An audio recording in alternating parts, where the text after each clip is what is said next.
Bonjour à toutes et à tous, j'espère que vous allez bien. Alors aujourd'hui, on va voyager un petit peu en direction du Japon pour s'intéresser à un des monstres les plus emblématiques du cinéma japonais qui est Godzilla. En même temps, c'est marqué dans le titre de la vidéo. Alors pour les trois du fond qui n'ont pas suivi, eh bien Godzilla, qui c'est? Du cinéma aux jeux vidéo, en passant par les dessins animés ou les produits dérivés, Godzilla, c'est une des figures les plus emblématiques des monstres, ou kaiju en japonais. Au même titre que, je sais pas, Moby Dick, King Kong ou les chaussettes noires avec Eddie Mitchell. Oui, j'ai cité Eddie Mitchell, qu'est-ce que tu vas faire? Mais avant que ce bon vieux Eddie nous chante « Oh Daniela, la vie n'est qu'un jeu pour toi », Godzilla lui a commencé à casser des immeubles dès 1954 devant la caméra de Eiichiro Honda pour un film produit par la Toho et intitulé très sobrement Gojira. C'est un peu violent là quand même. Mais avant de parler de ce gros lézard, il est important de faire quelques petits rappels historiques en remontant jusqu'à 1945 avec les bombardements de Hiroshima et Nagasaki lors de la Seconde Guerre mondiale par les États-Unis. Deux événements marquants pour le Japon qui ont fait entre 150 000 et 250 000 morts. Il y a de quoi en traumatiser plus d'un, et même encore aujourd'hui, la peur d'une nouvelle attaque nucléaire est présente chez les nouvelles générations. Mais du coup, comment a réagi le Japon face à ces attaques? Bah elle fait des films, hein, c'est le petit côté cathartique, on dépasse un trauma en parlant du trauma, tout ça, voilà, psychologie et tout, voilà.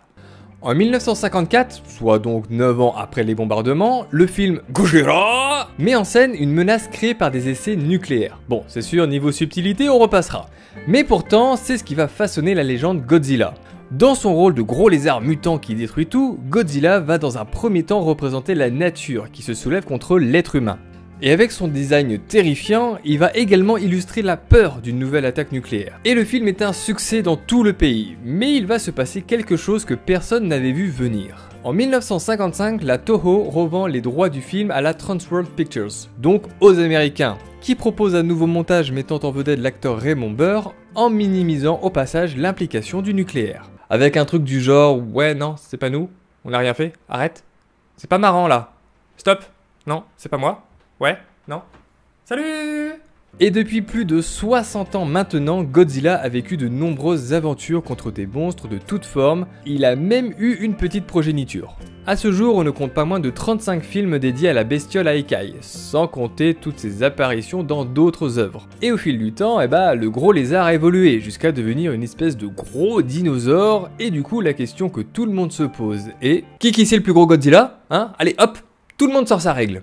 Dans l'histoire de Godzilla, il faut d'abord distinguer trois ères qui comportent chacune leur propre monstre. La première, appelée l'ère Showa, dite de la paix éclairée, dure de 1954 à 1975. Dans celle-ci, on compte 8 Godzilla qui font tous 50 mètres de haut, soit la même hauteur que l'Arc de Triomphe. Et t'imagines si on met Godzilla place de l'Étoile? Dès qu'une voiture fait une queue de poisson, hop, on lui crame la gueule. Entre 1984 et 1995, l'ère Heisei, soit le rétablissement de la paix, fait grandir le monstre pour atteindre 80 et 100 mètres de haut. Aussi appelée l'ère Versus, la période Heisei est celle qui connaît le plus de combats entre monstres dans ses films. Donc avec un versus dans le titre. Et pour vous donner un ordre d'idée, à 80 mètres vous avez le Sofitel et à 100 mètres il y a le Novotel. Tous deux à Paris. Alors ceci n'est pas un placement de produit, mais si on peut m'offrir une nuit et un resto, je vais pas dire non. Enfin, l'ère Millennium, qui dure de 1999 à 2004, remet un peu les choses à plat, avec des films sans véritable continuité par rapport aux précédentes ères, et même entre eux.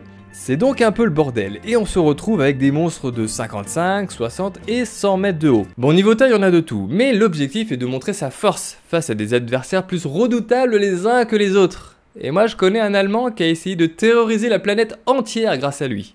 En 1998, Roland Emmerich s'empare de la légende Godzilla pour un premier remake beaucoup plus à l'américaine. Sauf qu'Emmerich crée la surprise avec un monstre de 70 mètres seulement, genre plus petit que la cathédrale Notre-Dame à Bayeux. Et rien d'étonnant, ici l'objectif est de faire se balader le monstre dans les rues new-yorkaises et jouer à cache-cache avec l'armée. Ouais mais tu vois, Jean Reno il fait 1m88 et il l'a quand même défoncé, donc c'est pas une question de taille. Mais en 2014, la Warner lance un nouveau reboot de la franchise et crée le Monsterverse. A l'heure actuelle, l'univers compte 4 films. Godzilla, sorti en 2014, Kong Skull Island en 2017, Godzilla 2 Roi des monstres en 2019 et Godzilla vs Kong prévu pour 2021. Et pour marquer cette nouvelle franchise, Gareth Edwards a fait monter son monstre jusqu'à 108 mètres. Ça c'est de la belle bête quand même, hein. Mais malheureusement, une petite erreur s'est cachée dans la campagne promotionnelle du film Godzilla. Sur l'affiche, on le voit se balader à côté de la Transamerica Pyramide de San Francisco, qui, elle, fait 260 mètres de haut. Je sais pas vous, mais ça fait bien plus que 108 mètres. Non mais ça c'est les Américains, hein, toujours nous faire croire qu'ils sont la plus grosse. Et pourtant, la bête a continué de grandir. Dans Godzilla 2 Kings of Monsters, elle atteint les 119 mètres, dépassant le précédent record détenu par la Toho qui avait aussi relancé sa franchise en 2016 avec Godzilla Résurgence et sa bête de 118 mètres. Ce qui fait du Godzilla américain le plus gros Godzilla à l'heure actuelle en capture de mouvement. Avec un mec qui est plein de capteurs et dont le travail est de faire... Mais il existe pourtant un Godzilla encore plus haut, un Godzilla qui va être très difficile d'égaler. Et pour le trouver, il suffit de regarder du côté du Japon, avec une trilogie d'animés qui nous présente Godzilla Earth, qui atteint les 300 putains de mètres. Le gars, il peut se curer les dents avec le sommet de Wall Street, la Trump Tower c'est sa petite pute, et le beffroi de l'île lui chatouille le rectum.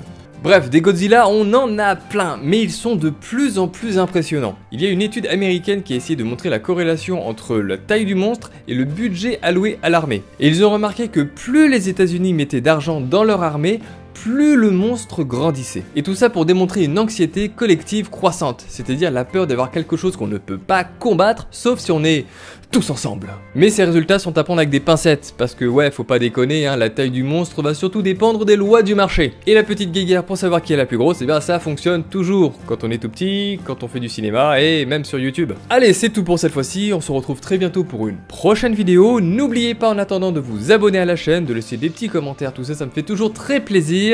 Je vous fais des bisous, allez ciao!